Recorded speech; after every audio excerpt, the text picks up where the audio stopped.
Hello and welcome back to another episode of Retro Alliance Gaming. So today I actually want to do a quick video.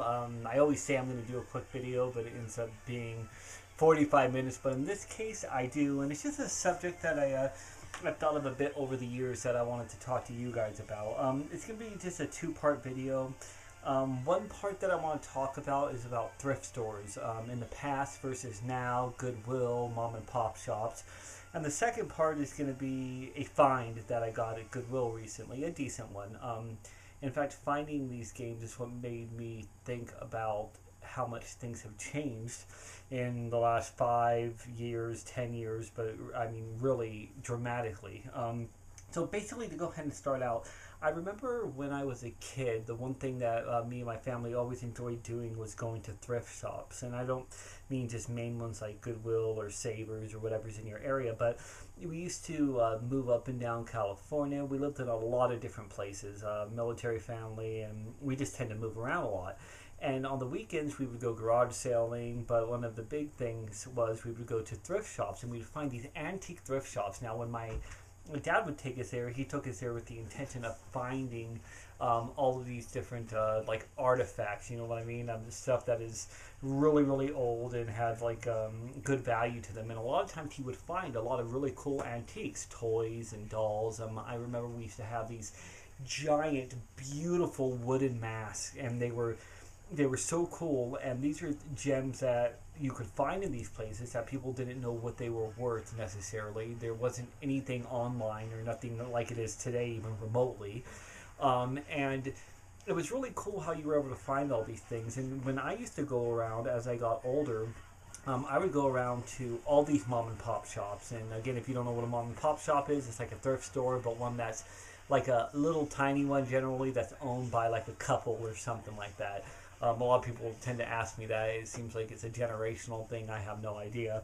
I remember not only when we were kids, that my dad would find all these treasures, these really, really beautiful items, and they would get appraised later and they'd be worth so much money. And it was kind of like a treasure hunt, you know, like it felt like I was watching like some kind of cartoon or playing some game from the 80s where you were being able to search for treasure. And as I got older, even into my teen years or later, I started doing it to find video games, and some of the things I would find would be absolutely insane. In fact, all the way up to even 6 years ago, it would be insane. But I would go in there and I would find, you know, tons of classic Atari games boxed. I would find old PlayStation games, old Sega CDs, Sega Saturn, Genesis, Super NES. All these beautiful things. I mean, even again, 6 years ago, I remember walking and finding a pristine, and I mean pristine, perfect Atari 5200, you know, that giant one that everyone hated, but it was so mint, it looked like it literally just came out, and I would get it for $5 or $10. In the last 7 years, I picked up several Sega CDs complete that worked perfectly. I would find Dreamcasts all the time. They would be stacked up to the high heavens, and all these beautiful, beautiful things. And I would always feel like I found a treasure because I would find these, and people donated them, and you would get them for $5 or $10. And as of 5 years ago, you would look online, and they would be worth so much more money. And I would feel grateful, like, you know what? I was on the hunt. I went there, I also got lucky, and I found it. And it was always something I looked so forward to doing. And for the record, I would like to hear about any great finds that you guys ever had when you went to a thrift shop. Like I said, some of the best things I found was Atari 5200, Sega Saturn, Sega CDs. I found some really rare games there at one point, which would probably be a whole nother video. But it was just something that was really exciting. And then as I got older, like I said, going from my teen years on, it got a little harder and harder, but you can still find them. And I would say up to about 5 years ago, this was something that was a reliable source. Now, moving on to modern times, a lot of these mom and pop shops have closed down in the area I'm in, and I know they're around places. And, you know, primarily the big ones you're going to get are Goodwill and Savers in the area I am. Now, a lot of those finds I actually found at Goodwill, and I actually found at Savers. And I started noticing as I went there, they started dwindling. Like, I would just find sports games. I wouldn't find anything that was more valuable to me, or in general. Dreamcast started disappearing, Sega CDs, all these systems, and I was like, why is everything suddenly gone? Did everybody just catch on to this, and now they're all going there every weekend? Well, yeah, maybe at first, but what I determined was that, well, and everybody knows, is that all these places picked up on the fact of the value. So now with Goodwill and all these other places, when they get these things in, they appraise them immediately, like Sega CDs and Dreamcast and everything, and they build their own website and they sell them on there, or they sell them on Amazon or wherever, and they tend to sell them for the high ticket prices, kind of like you're going to find on eBay. And I've always found it really sad. When I think of Goodwill, or I think of a place where people donate stuff and they're getting it free and they're putting it out to the public and you're lucky enough to find it, but that doesn't seem to be the case anymore. And as for the small mom and pop shops, well, I'm in Las Vegas and I can never find them anymore. And I always found it sad because it was not only incredibly an enjoyable experience going for the hunt, but knowing that you could potentially find something. And now that's kind of been taken away a bit. Now, that being said, I kind of gave up on looking at Goodwill. I'd go there maybe for other things, but for video games and certain things I would be looking for, I just kind of started saying, oh, whatever, they're not going to have anything. There is one place in Vegas called Deseret Industries. It's a Mormon place, and they actually don't sell online, and you can find some really awesome gems there. And I kind of disagree with everything being sold online. I know that they're making more money. They put it back into the business. It's just, I don't know. It's just gotten to the point where it just feels more impersonal, or maybe I'm just frustrated that I can't find those deals anymore. So anyways, this has been a lifelong thing for me. Now, as of like a week ago, we were at my girlfriend's doctor's appointment and we went into a Goodwill, and I went to the game section like I usually do, and I was looking and I just saw a bunch of sports games, and that was it.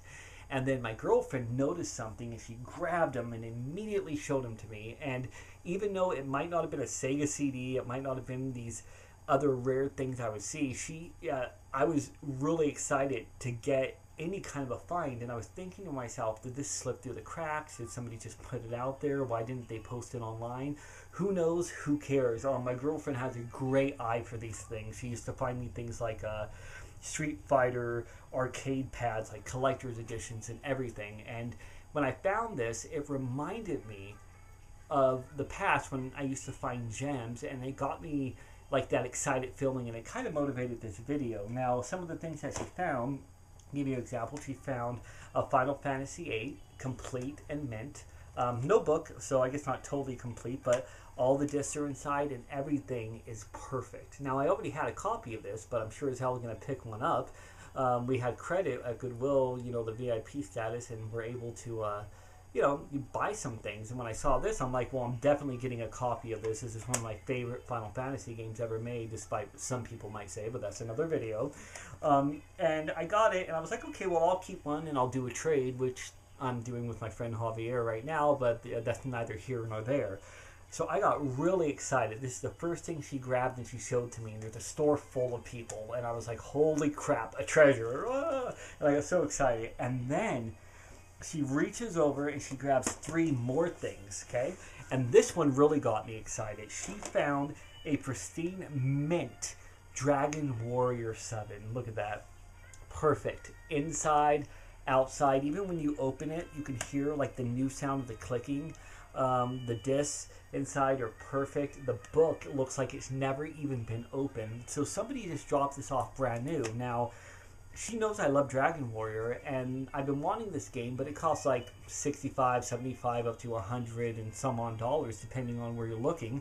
And in this kind of condition, it's on the higher end. The thing is, I don't just have that kind of money to throw around, and if I do, we need things. There's things in that house that we need, and I can't just spend money on games like this. So finding a treasure like this, I was so freaking excited. Like, I did not stop talking about this for 3 days. I posted it in a group called the Gamers Attic. Just super excited, and yeah, this was an amazing find, and I was just so stoked to be able to see something like this and remind me of the past. Other than those two, she also found a copy of Final Fantasy X too. You all may hate it. I do not hate it. I actually think it's really fun. And she found a copy of Final Fantasy 12. Definitely, probably one of my least favorite Final Fantasies, but I really might try to rediscover it. But I wanted to have these nonetheless, and maybe go back and give it a try, have it for my collection, and it was just really, really exciting. I mean, all of this is like, holy crap, I mean, finding these, fantastic. This is what I consider a nice find, you know? And the best thing about it was, instead of spending 75 to 80 bucks and another 25 bucks and another $10 and $15, you know how much I got these for? $3. $3.